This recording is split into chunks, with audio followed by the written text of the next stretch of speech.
What's going on, everyone, and welcome to Movie Emporium's movie review of Last Call, the newest film from director Gavin Michael Booth. Before we begin, hey, if you like my channel, cool, hit the subscribe button to join Movie Emporium, hit that notification bell at the top to find out what's coming next. Hey, if you like these videos, cool, hit the like button as well as commenting below on any video that you watch, including this one. Now, before I actually begin this review, I do want to thank the director Gavin Michael Booth for allowing me to see this movie early. I've been looking forward to seeing this movie just based off the reviews I've been seeing, which have been phenomenal. So to be able to see this early is something. It's exciting. I was really excited to be able to get the chance to do this. And so with this said, this movie is shot entirely in one take, but two different stories that intersect later on in the movie. And that is quite fascinating because to do just one story in one take is really hard to do. I mean, you look at Goodfellas doing a 3 to 4 minute one take, or Victoria, who did like a 2.5 hour movie of one take. That's hard enough to do, but to do two stories having to go back and forth with one another, having to coexist. I'm sure they had walkie-talkies talking to one another. I give credit to Gavin Michael Booth and his production crew for doing this movie because it is quite incredible. But this movie follows David Wilkins, who was a co-writer and co-producer on this movie, who plays Scott, and it also follows Sarah Booth's character, who plays Beth. As two individuals on two ends of the spectrum, the Beth character is a mom who's trying to make ends meet by working two jobs as well as going to school.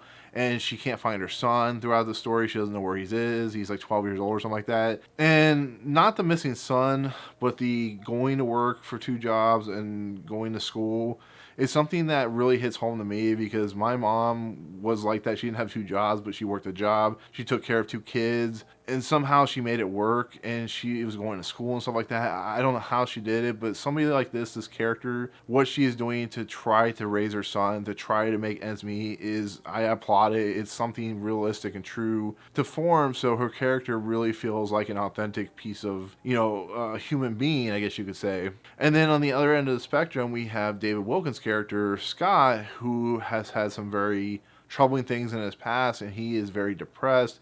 He's drinking all the time. He's drunk throughout this entire movie, and he is going down some dark roads, and he ends up calling the suicide hotline, which is where the Beth character is working. She works there as a janitor, and she's not really supposed to be answering the phones, but by some chance of fate, she answers it, and these two characters intersect throughout the rest of the entire movie. And this movie, starting out, it has the two characters. It has one shot up here, one shot down here with the line down the middle. Think about if you were playing like Halo or something like that with the two forms of people playing.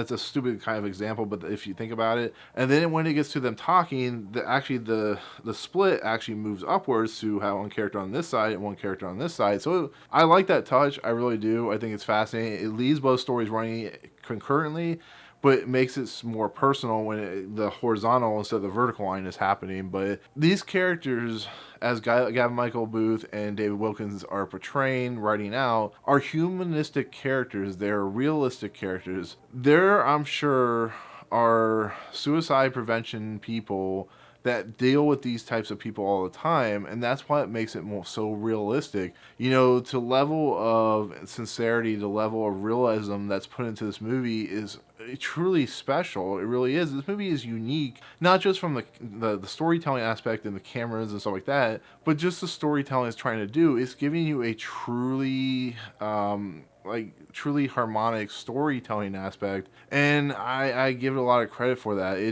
It blew me away on how good it is. These two actors, who I've never heard of before, haven't really done anything according to their IMDb pages, give such understated performance, such heart riveting situational performances, such heartbreaking performances that you start to feel for them. You start to feel the emotion. The Beth character, who is trying to do everything in her power to keep Scott from doing something he shouldn't do, is heart-wrenching because she doesn't know his last name, she doesn't know where he lives, and to see her emotion, to see how real and authentic and empowering it is truly amazing. Like, this movie just hit me in something I've never really truly feel a lot of times, and you really feel for these characters.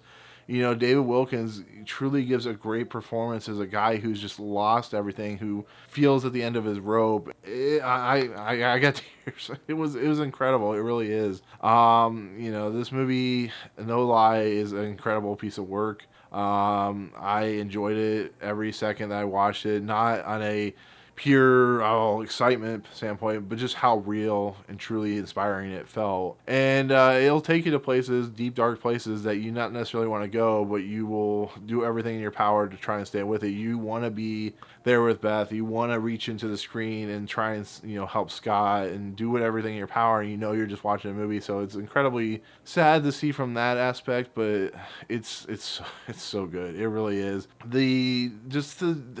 I'll go back to the one-shot stuff. I love when directors and producers and cinematographers sit down in a room and go, how can we make this movie truly unique, truly feel at home, and how can we do it this is a very low budget movie, so how can we do it on a very low budget? And to set it in an apartment, to set it in an office space, to have literally the camera following for every second, to watch your every movement, because there's shots in here that if it were any type of regular movie would be cut, because there's a lot of shots where nothing's really happening or things are just kind of stand still. And I think I love that. I think what it was representing, what it was doing, is such a uniquely interesting experience. And I can't imagine what David Wilkins and Sarah Booth felt after this movie was finally finished and finally Gavin Michael Booth said cut, because it must have been draining.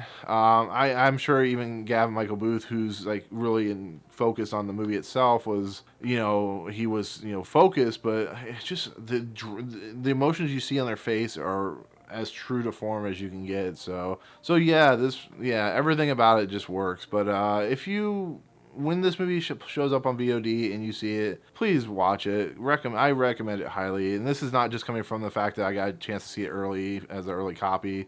I will always be truthful in my reviews, and this is an incredible piece of work. So it's highly recommended. So, but yeah, that's it. That's my take on Last Call. Once again, thank you so much to Gavin Michael Booth for allowing me to see this early. But let me know in the comments below what you thought of this movie. Did you, especially if you've seen it already, if you haven't seen it, let me know when you do see it, what you thought of the movie. But once again, thank you so much. If you like what you see on my channel, of course, hit that subscribe button to join Movie Emporium. Hit that notification bell at the top to find out what's coming next. Hey, if you like these videos, cool, hit that like button. And that's it. We'll see you guys on the next video. Peace out.